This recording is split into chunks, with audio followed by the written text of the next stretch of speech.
फौजी बहू से धोखा। गायत्री बहू, अपना ख्याल रखना और जल्दी आने की कोशिश करना। तू तो जानती है कि तेरे बिना मेरा बिल्कुल भी दिल नहीं लगता है। अरे माँ जी, सिर्फ कुछ महीना की तो बात है। जैसे ही मेरी छुट्टियां पड़ेंगी मैं फौरन आपके पास आ जाऊंगी। तब तक अपना अच्छे से ख्याल रखना और दवाई बिल्कुल टाइम से लेना। गायत्री, मुझे तुम पर बहुत गर्व महसूस होता है। फौजी होने के साथ साथ तुम एक बहू की भी जिम्मेदारी कितने अच्छे से निभाती हो। बहुत भाग्यशाली हूं मैं जो मुझे तुम जैसी जीवन साथी मिली।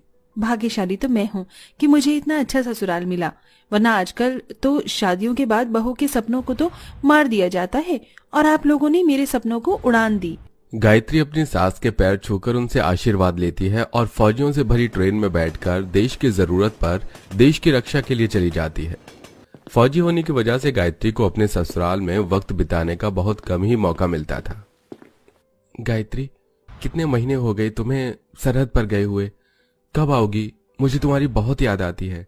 सिर्फ 1 महीने की तो और बात है साहिल जी, अगले महीने से हमारी छुट्टियां पड़ रही हैं। ये कहते हुए मुझे काफी दुख हो रहा है, लेकिन इस साल की आप सभी फौजियों की छुट्टियों को कैंसिल कर दिया गया है। सुनने में आया है कि दुश्मन देश के फौजी इन्हीं छुट्टियों में हमारे देश पर हमला कर सकते हैं, इसलिए गवर्नमेंट ने आप सबकी छुट्टियां कैंसिल कर दी। सर, हम फौजियों के लिए सबसे पहले हमारा देश है, बाद में परिवार। अगर देश की रक्षा के लिए हमें सारी जिंदगी सरहद पर रहना पड़ा तो भी हम रहेंगे। गायत्री जैसे ही अपनी छुट्टियां कैंसिल होने के बाद साहिल और माधवी को बताती है तो वो दोनों काफी उदास हो जाते हैं। बहू के बिना तो अब बिल्कुल भी अच्छा नहीं लगता। पूरा दिन घर में अकेली रहती हूँ। सोच रही हूँ कि ऊपर वाला जो एक कमरा खाली है उसे मैं किराए पर चढ़ा दूं। माधवी अपने घर के बाहर किराएदार के लिए एक बोर्ड लगा देती है, जिसे देख एक रीटा नाम की लड़की किराए पर कमरा लेने के लिए माधवी से बात करने जाती है। रीटा इस शहर में नई थी। अकेली लड़की को नए शहर में देख माधवी उसे किराए पर कमरा रहने के लिए दे देती है और अब ऐसे ही कुछ दिन गुजर जाते हैं। रीटा हर रोज की तरह छत पर एक्सरसाइज कर रही होती है कि तभी साहिल भी छत पर जाता है, जिसे देख रीटा, अच्छा तो आप हैं माधवी आंटी की बेटी Sahil. Hi, I am Rita. I know, माँ ने बताया था आपके बारे में। अगर आपको किसी भी चीज की जरूरत हो तो आप माँ या मुझे बता सकती हैं। यार, ये कितना हैंडसम है। इसकी वाइफ सच में बहुत पागल है। इतने हैंडसम पति को छोड़कर बॉर्डर पर लड़ाई करने में लगी हुई है। अगर ये मेरा पति होता ना तो मैं तो इसे 1 मिनट के लिए भी अकेला नहीं छोड़ती। पहली नजर में ही रीटा साहिल को पसंद करने लगती है और अब वो गायत्री के बॉर्डर पर होने का पूरा पूरा फायदा उठाती है। ये लीजिए आपका मनपसंद गाजर का हलवा। कल बातों बातों में आंटी ने बताया था कि आपको गाजर का हलवा बहुत पसंद है। Thank you so much. मेरा काफी टाइम से गाजर का हलवा खाने का मन कर रहा था। रीटा धीरे धीरे अब साहिल से नजदीकी बढ़ाने लगी थी और सोशल मीडिया के जरिए उससे बात करती है। अरे आप छत पर कहाँ जा रही हैं? ये लीजिए, आपके कपड़े बारिश होने से पहले ही मैंने निकाल दिए थे।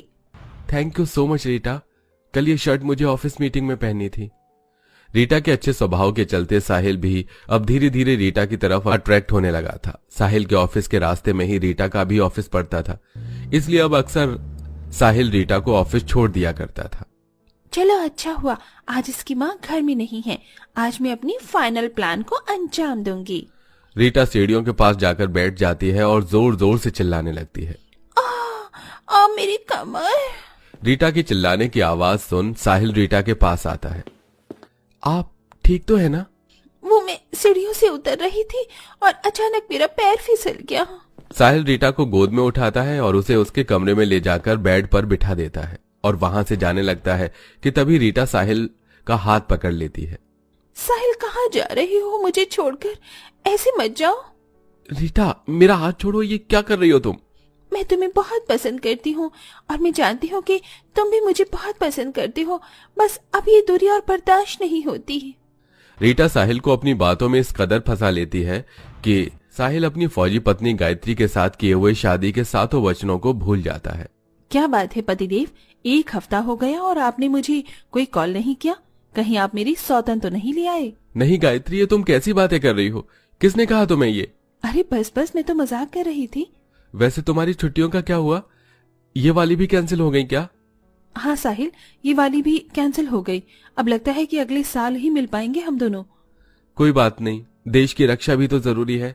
चलो अब मैं रखता हूँ, कुछ काम कर रहा था, बाद में फ्री होकर कॉल करता हूं। इतना कहकर साहिल कॉल कट कर देता है। आखिरकार कब तक अपनी पत्नी से हमारे रिश्ते के बारे में छुपाओगी? जानती भी हो गायत्री मुझसे कितना प्यार करती है। अगर उसको मैंने हमारे रिश्ते के बारे में बता दिया तो वो बेचारी टूट जाएगी। एक तरफ जहां साहिल रीटा के साथ मिलकर जाने अनजाने में अपनी फौजी पत्नी को धोखे पर धोखे दिए जा रहा था, वहीं गायत्री। कितना आसान है इन्हें बेवकूफ बनाना। अच्छा हुआ इस बार मुझे 15 अगस्त पर छुट्टियां मिल गई। अब मैं इन्हें सरप्राइज दूंगी। 15 अगस्त पर सभी फौजियों को छुट्टी मिल जाती है। गायत्री भी सारा सामान पैक करती है और ससुराल के लिए निकल जाती है। गायत्री चुपके से घर के अंदर एंटर होती है और अपने पति से मिलने के लिए अपने कमरे की तरफ बढ़ती है। लेकिन जैसे ही गायत्री कमरे का गेट खोलती है तो उसके पैरों तले जमीन खिसक जाती है। रीटा साहिल की गोद में लेटी हुई थी। साहिल, ये सब क्या हो रहा है? और ये लड़की कौन है? गायत्री, तुम्हारी छुट्टी कैंसिल हो गई थी ना? मैंने आपसे झूठ कहा था ताकि आपको सरप्राइज दे सकूं, लेकिन आपने तो मुझे ही सरप्राइज दे दिया। शर्म नहीं आई आपको मुझे धोखा देते हुए? गायत्री इतना बोल रही होती है कि तभी माधवी भी कमरे में आ जाती है। रीटा, तू साहिल के कमरे में क्या कर रही है? और गायत्री बहू, तू यहाँ, ये सब क्या हो रहा है? अपने बेटे से पूछिए कि ये सब क्या हो रहा है। 15 अगस्त की छुट्टियां लेकर मैं इसलिए नहीं आई थी कि मुझे ये सब देखने को मिले। आखिरकार क्या कमी रह गई थी मेरे प्यार में जो आपने मुझे धोखा दिया? गायत्री बहू क्या कह रही है? तेरा और रीटा का चक्कर चल रहा था। शहर में नहीं है, अकेली कहाँ रहेगी, ये सोचकर तुझे मैंने रहने के लिए अपना घर दिया और तूने तो मेरी ही बहू का घर उजाड़ दिया। माँ जी, मैं उन लड़कियों की तरह नहीं हूँ जो अपने पति के धोखा देने पर रोती बिलखती हैं। ऐसे धोखेबाज पति के साथ मैं और नहीं रह सकती। मैं जल्दी तलाक के पेपर भिजवाती हूँ। इतना प्यार देने पर भी अपने पति से धोखा खाकर गायत्री काफी हद तक टूट चुकी थी। लेकिन अपनी जिम्मेदारी के चलते गायत्री खुद को संभालती है और वापस सरहद पर देश की रक्षा के लिए चली जाती है। वहीं दूसरी तरफ, ये तुम क्या कर रही हो? तुम तो मुझसे बहुत प्यार करती है ना?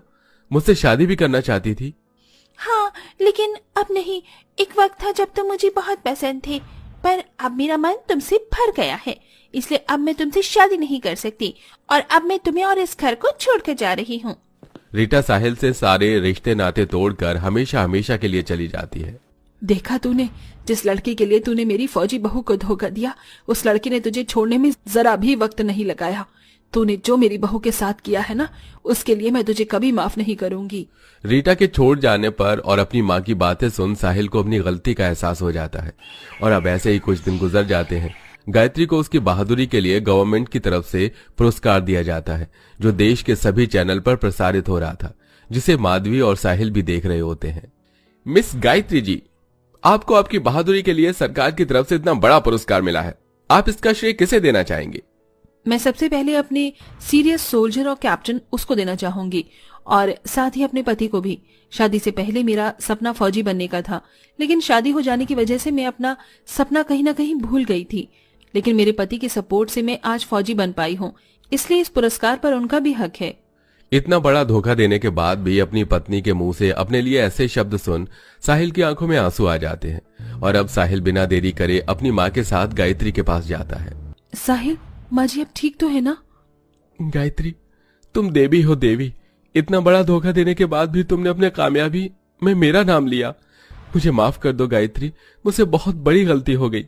मैं बहक गया था, मुझे माफ कर दो। साहिल हाथ जोड़कर घुटनों पर बैठकर गायत्री से माफी मांगता है। अपनी पति की आंखों में पश्चाताप देख गायत्री पिघल जाती है और वो साहिल को माफ कर देती है।